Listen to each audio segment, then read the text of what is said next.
नमस्कार मु विनायक शिक्षा मंदिर चतुर्थ श्रेणीर सह शिक्षयित्री पिला माने आस आम आज आम विज्ञान विषय चतुर्थ अध्याय आमर खाद्य विषय रे पढ़िबा। पिला माने बंची रहिबा आम खाद्य निहाती जरूरी ना नहीं।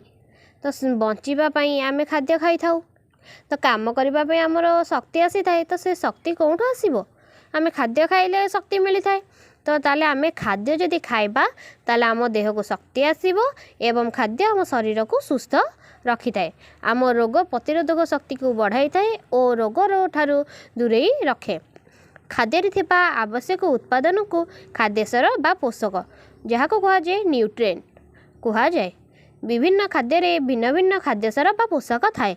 सही पोषक गुड़िक है श्वेतसार, स्नेहसार, पुष्टिसार, जीवसार, धातव लवण और जल। क्षीर रे शरीर पाई जरूरी समस्त खाद्यसार रही। पिला माने आस जानिबा श्वेतसार कौन जहाँ को कहा जाए कार्बोहाइड्रेट्स। श्वेतसार आम शरीर को शक्ति जगाए। जो सब खाद्य आम पाटी को मीठा लगे से सब खाद्य श्वेतसार रही है। जेपरिक भात, रुटी, चूड़ा, सुजी, मक्का, कंधमूल, आलू, गाजर, अंगूर, आखु इत्यादि खाद्य अधिक परिमाण में श्वेतसार रही है। ये सब खाद्य खाइले आमको शक्ति मिले। तेणु बिलबाड़ी रे काम करुवा लोक बेसी भात और रुटी खाई थांती। तापरे पिला माने आस जानिबा स्नेहसार जहाँ को कहे फैट्स। स्नेहसार आम शरीर को शक्ति जगाए। स्नेहसार श्वेतसार अधिक शक्ति मिले। चर्बी, तेल, लहुणी, घी, चीनाबादाम, अंडा केसर, सोरिष, राशि, नड़िया इत्यादि खाद्य अधिक स्नेहसार थाए। एगुड़िक आम हाथ को तेलिया लगे। स्नेहसार आम शरीर को गरम रखे।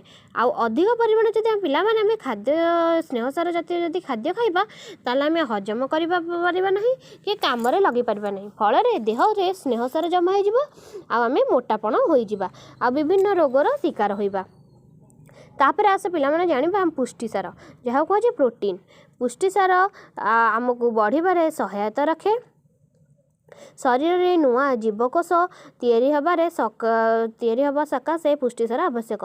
शरीर क्षेत्र स्थान को भल करिबारे यह दरकार होता है। यह आमर स्नायु, चर्म, बाल और नख गठन करे। डाली, शिंब, मटर, सोयाबीन, बुट, माछ, अंडा, क्षीर, छेना इत्यादि खाद्य अधिक पुष्टिसार रही है। तेणु छोट पिला माने क्षीर, माछ, मांस, अंडा खाइबा उचित। जीवसार जो उपादान आम शरीर रोग प्रतिरोधक शक्ति बढ़ाए ताहा होची जीवसार बा विटामिन। साग, लेंबू, गाजर, टमाटो, तटका परिबा, क्षीर, कलिजा, माछ, मांस, अंडा, गजमुख, पिजुड़ी, जामुकोली, सेव, लंका, अँला, बासी तोराणी, करमंगा इत्यादि खाद्य अधिक परिमाण में विटामिन रही है। शरीर में सुस्थ और रोगमुक्त रखा सकाशे फल पनीपरिया खाइबा जरूरी। आमर आखि, चर्म, दांतमाड़ी और स्नायुतंत्र गुड़िक ठीक भाव में कार्यक्रम करने उपयुक्त विटामिन आवश्यक। विभिन्न प्रकार विटामिन रही। आस पिला माने से गुड़िकर तालिका दी जाइए। से तालिका गुड़िक आम देखा। विटामिन विटामिन क्यों विटामिन क्यों खाद्य अच्छे आ विटामिन अभाव में क्यों रोग हुए जान आस आज जाना। विटामिन ए क्यों खाद्य अच्छी क्षीर, लहुणी, कलिजा, अंडा केसर, माछ, तेल। विटामिन ए अभाव में अंधारकणा रोग हुए आ शुष्क चर्म होता है। विटामिन बी क्षीर, कलिजा, माछ, डाली, पाउरुटी, चीनाबादाम रे अच्छी। विटामिन बी अभाव में बेरी पेलेग्रा, क्लांति, देह हाथ फुली जाए बा फली जाए। विटामिन सी लेंबू, कंचालंका, पिजुड़ी, अँला, कमला पनीपरिया खाद्य अच्छी। आ विटामिन सी अभाव में स्कर्वी एवं चर्म और रक्तनली दांत फाटी जाए। विटामिन डी माछ, अंडा, चूना माछ, लहुणी, कौलिया सूर्यकिरण रे अच्छी। तो विटामिन डी अभाव में रिकेट्स रोग हुए आउ हाड़ विकृति हो जाए। विटामिन के विभिन्न साग, बंधाकोबी रे थाए। विटामिन के अभाव में काटिले रक्त सब बंद हुए नहीं।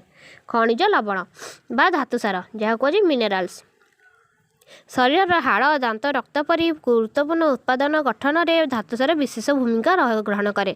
शरीर को सुस्थ कार्यक्षम रखा सकाशे धातुसार आवश्यक। लौह, गंधक, सोडियम, आयोडीन, कैल्शियम और पोटासियम इत्यादि धातुसार आम शरीर पर किछि मात्रा दरकार हुए।